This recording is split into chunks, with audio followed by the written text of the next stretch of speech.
We're here in Bend, actually Sun River. And you were here for Cascades and you're prepping for Nationals. Can you tell me a little bit about Nationals, what you're going to race and how you're feeling about them? Sure, we're going to race on Thursday and Friday. Thursday is the road race, and Friday is the time trial. And the road race we got to race, for Cascade stage race. And it was great. It's a really good course. It's a hard course. It's a race of attrition and a race of smarts too. So you have to be smart and fit. And teammates, I think, will be helpful. And then the time trial I'm really excited about. I hope to defend my national championship. And we got to do 2/3 of the course for the Cascade stage race. So I learned a lot, what I could do better, what I did well for that race. And we pre-rode it this morning, did the full 35 Ks. I'm excited for it. All right. Last year when you won the time trial national championship, going into the race, was that a reach goal, a goal that, kids apply to colleges, they have a reach school, Yeah, sure. a safety school.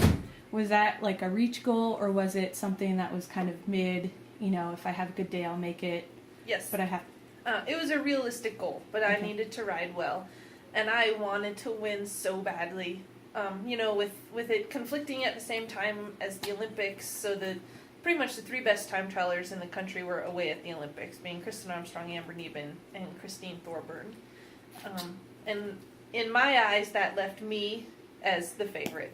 And I wanted to win so badly. So badly. I rode so hard. So it was really cool to be able to win. Excellent. Going into it this week, is it more pressure on you and more nerve-wracking wearing the stars and bars going into it as a defending national champion, or is it more, you've done it once before, it's just a matter of repeating it? A little bit of both. I think there is pressure. Anytime you've won something the year before, it's like, hey, it's up to you to win it again. And I've been time trialing really well all season. And so I expect myself to do it, but I also know I have to have a really good ride. The competition is really strong. We saw a few days ago, I got third in the time trial. I was beaten by 2 people. So I need to ride really well and challenge myself, and I expect the best out of myself. And if I did the best I can do, that's all you can do. And I hope that will land me first place. So you earned your national championship last year. How long have you been riding, and how long have you been racing? This year is my 5th year racing. Riding, when I was a teenager, I mountain biked, and I mountain bike raced a couple summers. And then I ski raced for a long time. And then I guess I rode a road bike for 1 year before I started racing. So I've been riding a road bike for 6 years. Can you tell me a little bit about your skiing career? Mm-hmm. I started when I was little skiing. Knee high to a grasshopper? Yeah. And ski race, my parents were ski patrollers. And so they kind of put my sister and I in the race program to give us something to do while they were patrolling.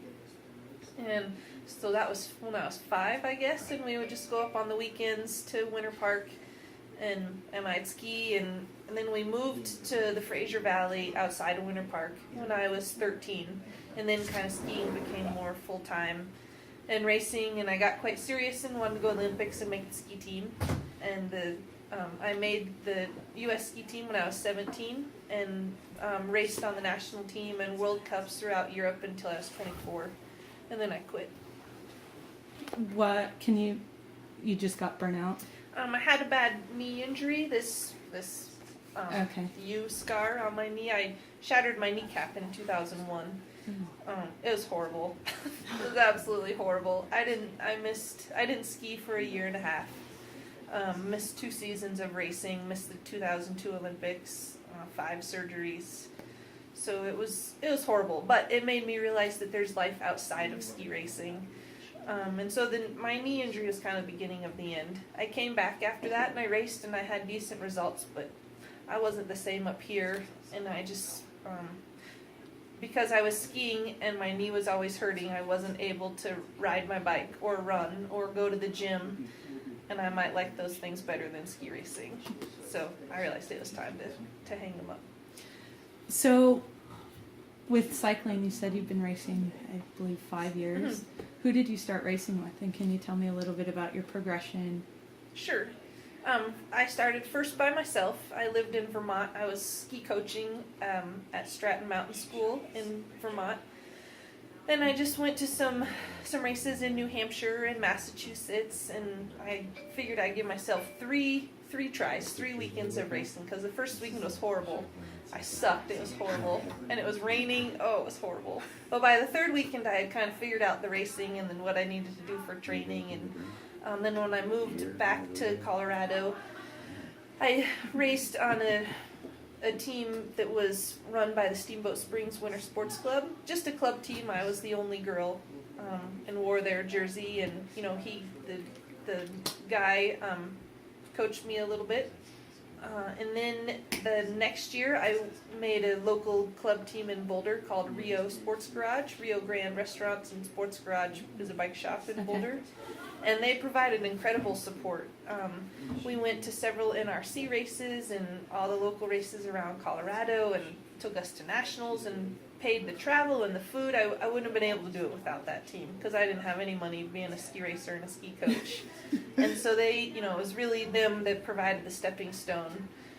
And 3 of us from that team, Tom Zerbel was on it, Mara Abbott, and me. And so it's, you know, it's cool to see the 3 of us, how good we've gotten and flourished.